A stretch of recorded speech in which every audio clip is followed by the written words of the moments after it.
Борчу мәшәкатьләре, шатлык сөенечләре белән тагын бер ел артта калды.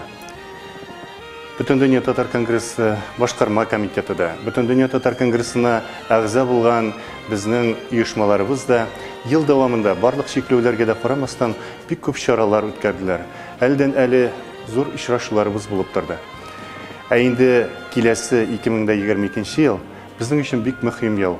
Чөнки Бөтендөнья татар конгрессының 30 еллыгы һәм безнең чираттагы курултайыбыз, съездыбыз булачак. Ислам дине кабул итүнең 1100 еллыгы һәм башка бик күп чаралар көтелә. Киләчәктә дә милләттәшләребез бердәм булып, бергә булып, бүтән үзебезнең оешмаларыбыз белән берлектә бу чараларны үткәреп чыгарга насыйп булсын. Яңа елда яңа уңышлар, бәхет һәм шатлыклар телим сезгә.